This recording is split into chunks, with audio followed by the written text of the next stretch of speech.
రెండు అభివృద్ధి. అది అభివృద్ధి లేదు, ఇండస్ట్రీస్ రావట్లేదు, ఇప్పుడు ఎవరైతే పారిపోతున్నాయి. ఇప్పుడు ఆ మాట ఉన్న వాళ్ళకి అసలు అభివృద్ధి అంటే ఏంటి, సంపద సృష్టి అంటే ఏందో ఒకళ్ళనే ఎక్స్ప్లెయిన్ చేసి చెప్పండి. అంటే పరిశ్రమలు రావట్లేదు, అది కూడా ఉన్నాయి, పారిపోతున్నాయి అని. ఇప్పుడు చంద్రబాబు నాయుడు గారు ప్రభుత్వం ఉన్నప్పుడు 32,000 కోట్ల రూపాయల పెట్టుబడులు ఆంధ్రప్రదేశ్ రాష్ట్రంలో 5 సంవత్సరాల్లో కంపెనీల ద్వారా వచ్చిన పెట్టుబడులు. మేము వచ్చిన 4 సంవత్సరాల్లో 129 కంపెనీలు గ్రౌండ్ అయినాయి. ఓకే, 64,000 కోట్ల పెట్టుబడులు వచ్చినాయంటే డబల్ వచ్చినాయి. 71,000 మందికి ఉద్యోగాలు వచ్చింది. ఇది కాకుండా 2019 వరకు ఉన్నటువంటి ఎంఎస్ఎంఈ యూనిట్లు ఆంధ్రప్రదేశ్ రాష్ట్రంలో 1,10,000.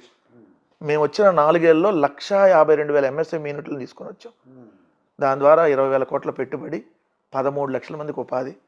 ఇది DPIIT, department for promotion and internal trade లెక్కల ప్రకారం కేంద్ర ప్రభుత్వం ఇచ్చినటువంటి లెక్కలు. ఇది మేమేదో మా సాక్షి ఇంకోళ్ళు మేము చెప్తున్న లెక్కలు కాదు. This official on record. మీరు వెళ్ళి వెబ్సైట్లో ఎత్తుక్కుంటే మైక్రో ఎన్ని వచ్చినాయి, స్మాల్ స్కేల్ ఎన్ని వచ్చినాయి, మీడియం ఎన్ని వచ్చినాయి, ఏదైతే భారీ పరిశ్రమలు ఎన్ని వచ్చినాయి, ఇవన్నీ దాంట్లో ఉంటాయి. ఏ జిల్లాకి ఎన్ని వచ్చినాయి దాని పేర్లతో సహా అడ్రస్లతో సహా ఉంటాయి. This is the on record. ఇవి కాకుండా అంతకుముందు ఏ రాష్ట్రానికైనా ఒకటే సచివాలయం ఉంటుంది సార్. మా దగ్గర కూడా ఒకటే ప్రధాన సచివాలయం. దాంతోపాటు 15,004 గ్రామ వార్డు సచివాలయాల నిర్మాణాలు, 10,778 వైఎస్ఆర్ రైతు భరోసా కేంద్రాలు, ఏదైతే 10,592 వైఎస్ఆర్ గ్రామీణ పట్టణ హెల్త్ క్లినిక్లు, అదేవిధంగా 10,927 వైఎస్ఆర్ డిజిటల్ లైబ్రరీలు, 2,000 జనాభాకు వచ్చి 1 కోటి రూపాయలతో ప్రభుత్వం 4 భవనాలు నిర్మిస్తే కళ్ళు కనపట్టలేదంటే వైఎస్ఆర్ కంటి వెలుగు కూడా మా ప్రభుత్వంలోనే ఉంది. ఉచితంగా ట్రీట్మెంట్ ఇస్తాం, కనపడిన వాళ్ళకి చూపిస్తాం. సో ఒక గ్రామంలో 4 బిల్డింగ్లు, ప్రభుత్వ బిల్డింగ్లు వచ్చినాయి. అవి కాకుండా స్కూళ్ళు బాగు చేస్తా ఉన్నాం. నాడు నేడులో భాగంగా 45,000 స్కూళ్ళు, ఇంక్లూడింగ్ కాలేజీలతో కలుపుకుంటే దాదాపుగా 62,000 కాలేజీలు కానీ స్కూల్స్ కానీ. 4 పోర్టుల నిర్మాణాలు జరుగుతున్నాయి. 10 ఫిషింగ్ హార్బర్లు, 6 ఫిష్ ల్యాండ్ సెంటర్లు, 17 మెడికల్ కాలేజీ ఫిషింగ్ హార్బర్లు, 6 ఫిష్ ల్యాండ్ సెంటర్లు, 17 మెడికల్ కాలేజీలు. ఈజ్ ఆఫ్ డూయింగ్ బిజినెస్లో వరుసగా 3వ ఏడాది నెంబర్ 1. జిఎస్డిపి వృద్ధి రేట్లో 11.48%తో దేశంలోనే నెంబర్ 1. తలసరి ఆదాయం పెరిగింది. ఇది డెవలప్మెంట్ కాదు అని అంటే ఏంటి డెవలప్మెంట్ నేను అడుగుతా సూటిగా.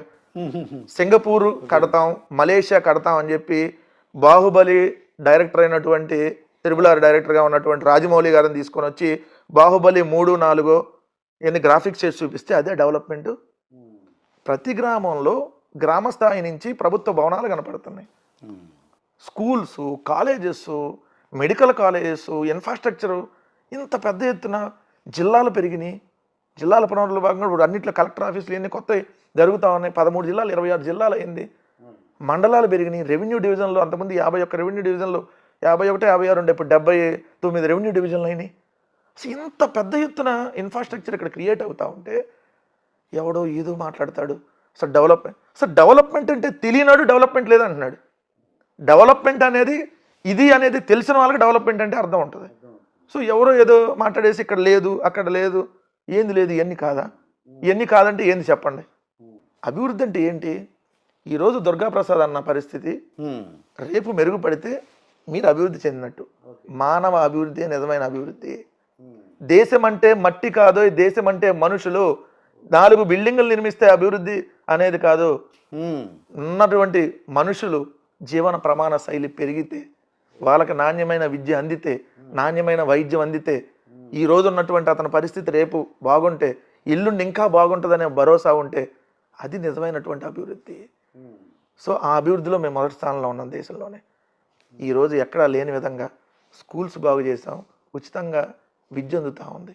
కాలేజీలు బాగు చేసాం, అలానే ఏదైతే మెడికల్కి సంబంధించినటువంటి హాస్పిటల్ బాగు చేసాం, నాణ్యమైన వైద్యం అందుతూ ఉంది. 1,000 రూపాయలు దాటితే ఆరోగ్యశ్రీ ద్వారా ఉచితంగా ట్రీట్మెంట్ అందుతూ ఉంది. అంటే ఆ మనిషి సావు బతుకుల్లో ఉంటే కాపాడి అతనికి లైఫ్ ఇచ్చాం. అదే కదా నిజమైన అభివృద్ధి.